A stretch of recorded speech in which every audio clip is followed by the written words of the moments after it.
Assalamualaikum dan salam sejahtera kepada Profesor Madya Dr. Nur Hisham bin Osman. Pada hari ini, kumpulan kami akan membuat pentangan bagi subjek linguistik teks iaitu kajian teks khutbah Jumaat yang bertajuk Pelihara Nyawa Hindari Musibah. Sebelum itu, eloklah saya memperkenalkan terlebih dahulu ahli kumpulan ini yang terdiri daripada saya sendiri, Nur Sasliza binti Nan, CID 190018 1720546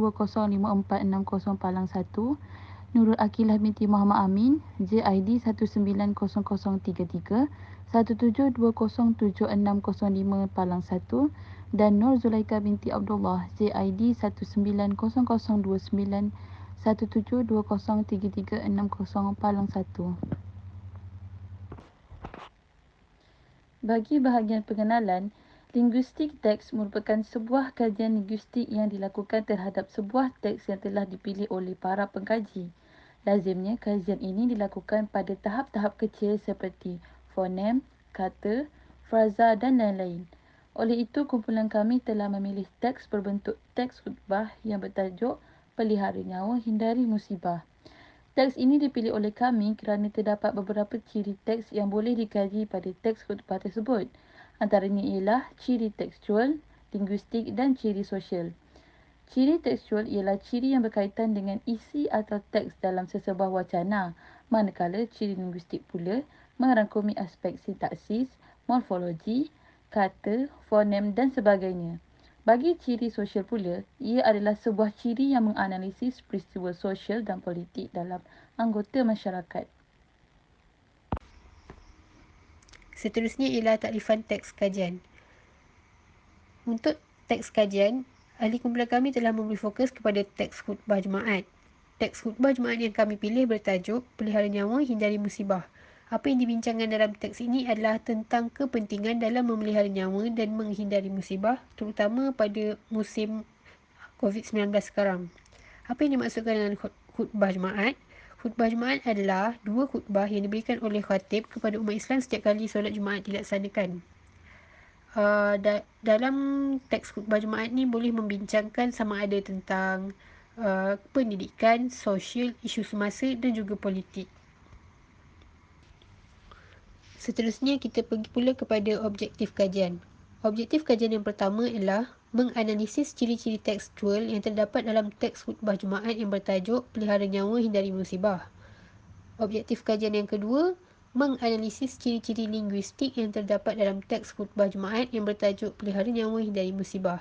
Dan objektif yang terakhir adalah menganalisis ciri-ciri sosial yang terdapat dalam teks khutbah Jumaat yang bertajuk Pelihara Nyawa Hindari Musibah.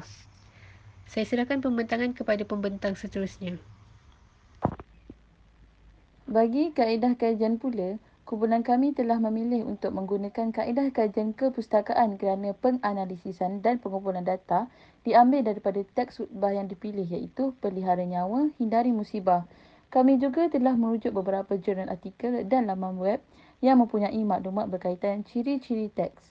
Kaedah kepustakaan ini memudahkan kami mengumpul maklumat tanpa perlu turun ke lapangan disebabkan oleh kekangan pandemik COVID-19 yang melanda pada masa ini.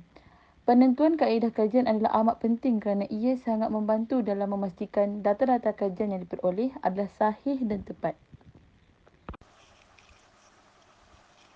Dapatan kajian yang telah kami perolehi dari kajian teks khutbah Jumaat ini ialah ciri tekstual, ciri linguistik dan ciri sosial.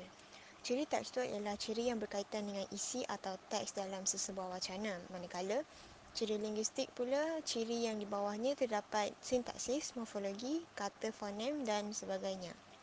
Ciri sosial pula bertujuan untuk menganalisis peristiwa sosial dan politik dalam masyarakat. Contoh ciri tekstual ialah salutasi kepada jemaah yang terdapat di dalam teks khutbah Jumaat. Contoh salutasi ialah sidang jemaah yang dirahmati Allah. Contoh ciri linguistik pula, kami memilih bidang morfologi iaitu kata ganda. Contoh kata ganda yang terdapat di dalam teks khutbah Jumaat tersebut ialah anak-anak, semata-mata, bersama-sama, usaha-usaha, aspek-aspek dan salah menyalahkan. Contoh ciri sosial yang terdapat dalam teks ini ialah antaranya laras bahasa. Laras bahasa yang digunakan di dalam teks ialah laras agama. Contoh istilah agama, wajib, dosa, firman dan maqasid syariah. Kesimpulan yang telah kami perolehi dalam kajian ini ialah terdapat 3 ciri dalam analisis teks iaitu ciri tekstual, ciri linguistik dan ciri sosial. Teks khutbah adalah teks yang berformat kerana ia tidak boleh ditulis secara sambil lewa. Teks ini teks yang memainkan peranan penting dalam memberi kesedaran kepada seluruh umat Islam.